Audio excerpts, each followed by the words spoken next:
أعوذ بالله من الشيطان الرجيم بسم الله الرحمن الرحيم. So today we will continue our study of fragments. Uh, how many fragments we have studied so far? First one was mudaf ilay. Then we learned sifa mawsuf. And in the last class, we learned jar majrur. So what did we learn last time? We learned that there can be only two reasons for an ism to have jar status. There can be only two reasons. First reason we already learned when we were studying mudaf ilay, and we know mudaf ilay is in jar status. So that's the first reason. And the second reason is that when an ism comes after a jar is also called harfu jar. So when an ism comes after a jar, that ism is always in jar status as well. So there are only two reasons for which an ism can be in jar status. So now we know both. And the ism which is in jar status is called majrur. And similarly, when an ism is in rafa status, it is called marfu'un. And if a ism is in nasab status, it is called mansub. So this is something we need to learn too. We haven't used these terms very much, but now we will start using them.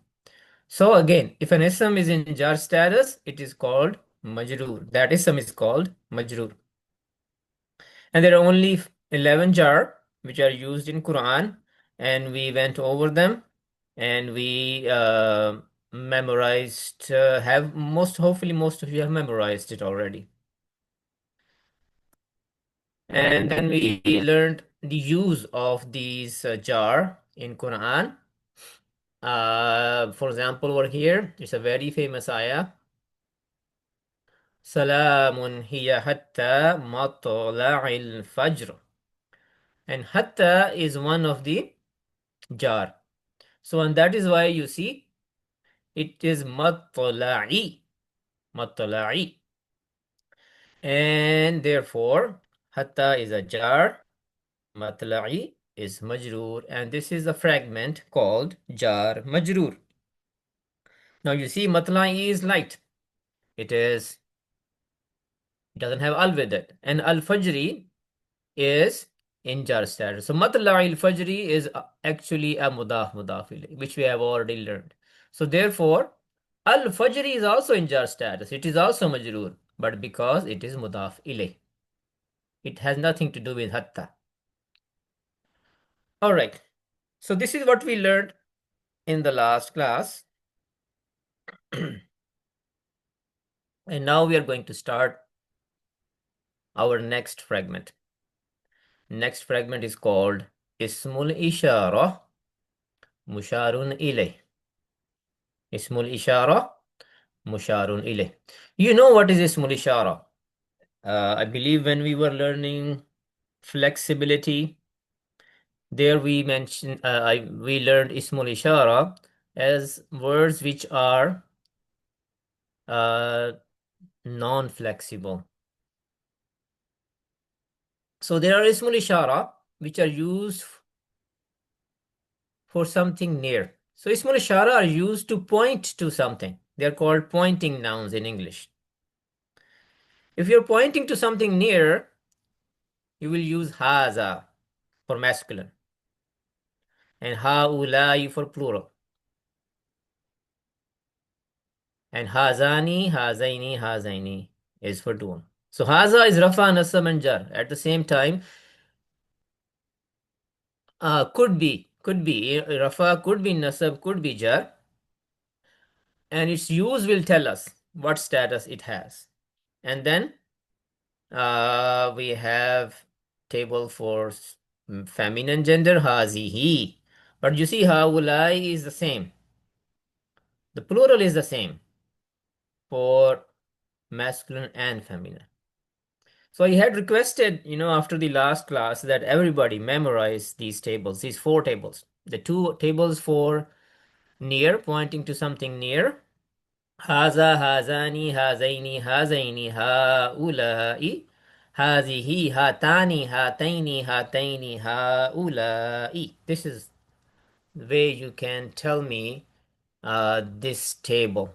So has anybody memorized it? Yes. Is somebody who wants to show that they have memorized it other than Saad Iqbal? Nobody? Okay, Saad. Looks like you're Yes. the only one. Assalamu. Both of them? Yeah. Uh, هذا هذان هذين هذين هؤلاء.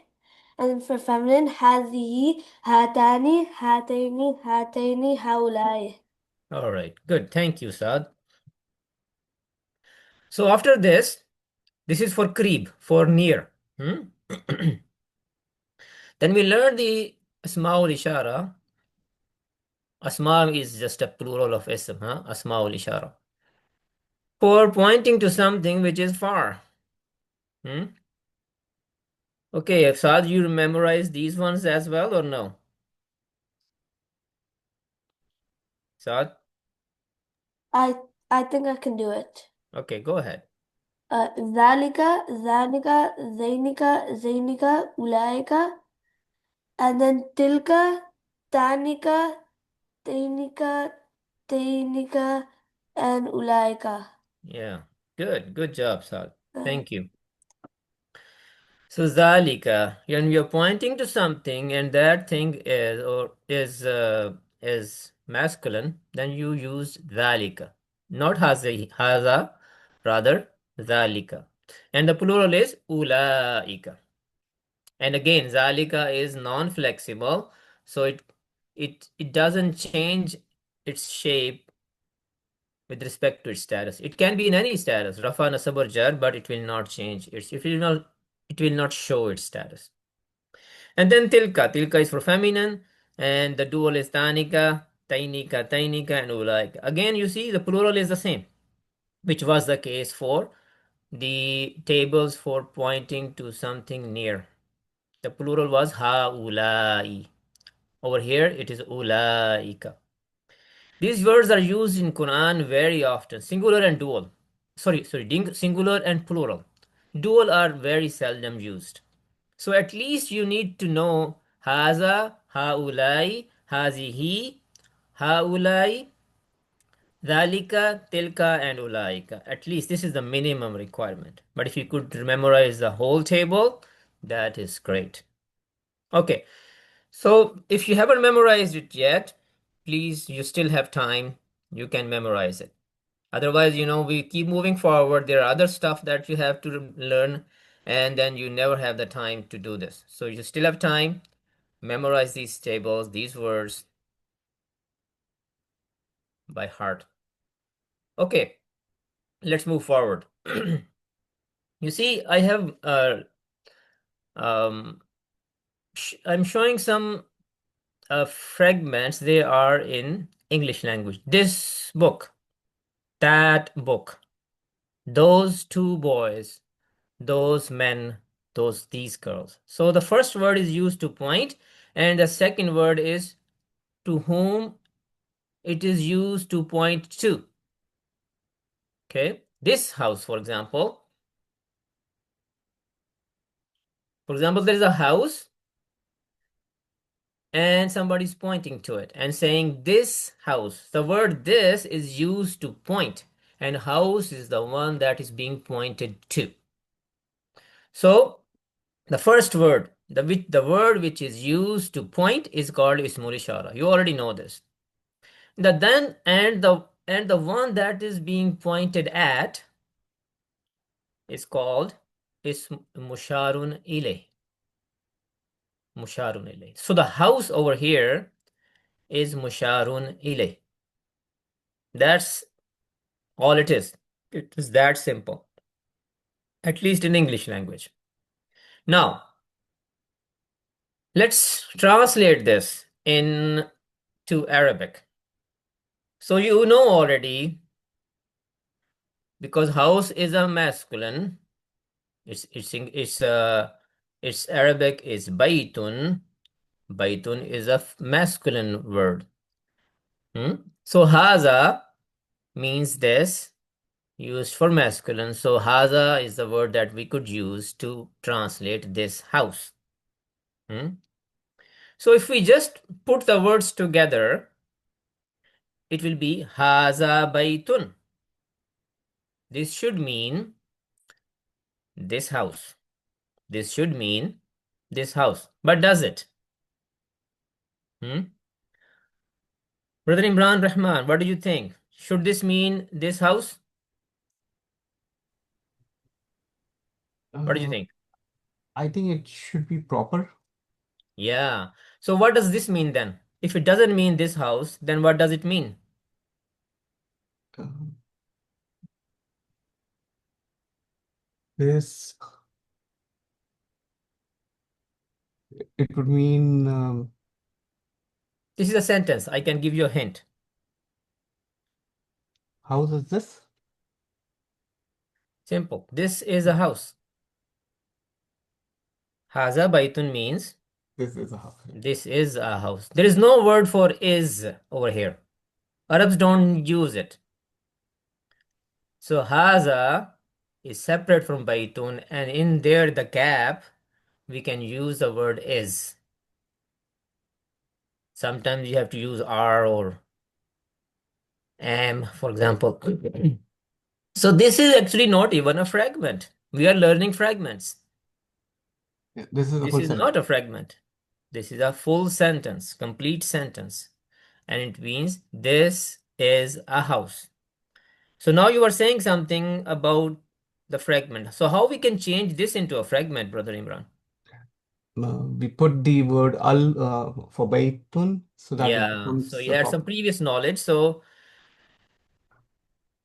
hadhal baytu. If we put an al before bayt, now we will read it how? Uh, Haza baytu. hazal baytu. Huh? Hazal baytu. When we add al before a word, the tanween goes away and it is replaced with a single haraka. You already know this, most of you, right? Mhm. So hazal baytu means This this house. house. So this is the fragment. Yeah. Thank you, Brother Imran. So musharun, for a word to be musharun ilay, it has to have al with it. And then it will become a fragment with ismul ishara. And one more thing, ismul ishara and musharun ilay, they have to match in all the four properties. Haza is rafa. Well, we don't know it is rafa, but because it doesn't change its shape. But so if we don't even if we postpone determining its status, at least we know al baytu is rafa. Both are masculine, both are singular, and both are proper. Haza is proper. Haza is always all ismul ishara are always proper. And al baytu is also proper because it has al with it. So with meeting all the three properties, we will say haza is also rafa. And the status matches as well. So because it's all the four properties of haza match with all the four properties of al baytu, now we will say they are ismul ishara musharun ilayh. So what are the rules? Generally, ismul ishara musharun ilayh consists of two nouns. A pointing noun, which is called ismul ishara, another noun which starts with an al, and that ism is pointed to. The second noun which starts with an al is called musharun ilay. Okay? The ismul ishara and the musharun ilay must match in all their four properties. Okay? And they have to be next to each other. No words can come in between them. They are inseparable. Okay? They have to be next to each other. No other words can come in between them. So this Muslim, haza means this. Muslimun is Muslim. And when we want to make the fragment saying this Muslim, okay, maybe I should ask someone how to translate this. Simple. Brother Abid, what do you think? I want to Uh, say this Muslim. should Muslimun, Sorry. like I want to say this Muslim using this these two Muslim words. will be Hazal Muslimu. Very good. So Hazal Muslimu and Haza and Al Muslimu, they match in all the four All four properties. properties. So therefore they are called Ismul Ishara And Musharun ilayh. Musharun Ilay. Ilayh. Simple is that. It's a very simple concept. Thank you, Brother Abid. So remember Al. Al is important. The Musharun Ilay has to have Al with it. And both Ismul Ishara and Musharun Ilay, they have to match in four properties. Okay. So let's see how it is used in Quran. How it is used in Quran. So I have a part of an ayah from Quran. ذَلِكَ الْكِتَابُ لَا رَيْبَ فِيهِ هُدًى لِلْمُتَّقِينَ. My question is there a Ismul Ishara and Musharun Ilay in this? Is there one? Maybe I should ask. Let me ask someone. I will ask other Sister Maryam Ahmad. What do you think? Is there an Ismul Ishara Musharun Ilay here? Yes, there is. What is that? ذلك الكتاب. ذَلِكَ الْكِتَابُ. Very good. That book. Zalika means that. Al-Kitabu, book. Zalika is an Ismul Ishara for pointing to something which is far. And it is masculine. And they match in all the four properties. So that is why we will call them Ismul Ishara Musharun Ilay. So Zalika al-Kitabu is this fragment. Next ayah. Okay. Thank you, sister. Tanjeen.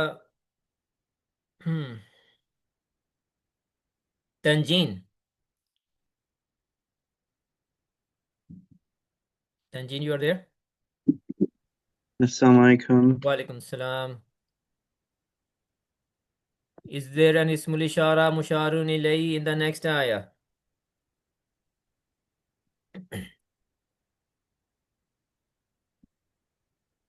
I don't even. Is there an Ismul Ishara at least there? Is there an Ismul Ishara there in this ayah? Ulaika. Ulaika. This is an Ismul Ishara for plural. Is it for near or far? Did you memorize the tables? Yes or no? No. No. Yeah. I'm just more focused on university at this point because I'm taking summer classes. Okay. All right. So ulaika is for plural for pointing to something far. So Ismul Ishara is there. But the question is there a Musharun Ilay there as well or not?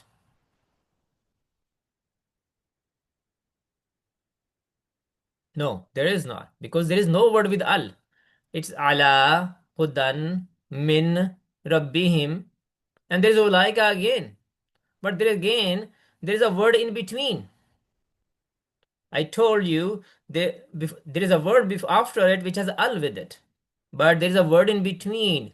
Ismul Ishara and Musharun Ilayhi are inseparable. In this case, it is separated by the word whom. So this cannot be Musharun Ilayhi. Al-Muflihuna. This is not Musharun Ilayhi. So in this case, what we saw, that there are two spots where Ismul Ishara is used. But there is no Musharun Ilayhi. And that is most of the time the case. Most of the time you will see Ismul Ishara used, but there will be no Musharun Ilayhi. But you need to know when it does show up, you should be able to recognize it. And Qalu hazal lazi. You see, don't be deceived by this al. This is not an additional al. Al-lazi is, this al is part of al-lazi. If that is the case, then it doesn't count. So haza allazi is not an ismul ishara musharun ilayhi. No. Because allazi has this al always with it. It is not an additional al attached to it to make it a proper noun. No. So therefore, this is not. So it's a masul that's like allazi, allazina, allati. They when they are used with ismul ishara, so they will not be translated as ismul ishara musharun alayh. For example, over here I will say, they said, this is the one who we were provided from before. So I put an is in between there. So this is not ismul ishara musharun alayh. This is not an additional al. It is all. It is a built. It is permanent part of allazi. Anyway, that's where I will stop. We will go into the breakout room, and there are more examples where we can identify ismul ishara musharun alayh if the ayah contains it or it doesn't contain it. Okay, so let's go to the breakout room.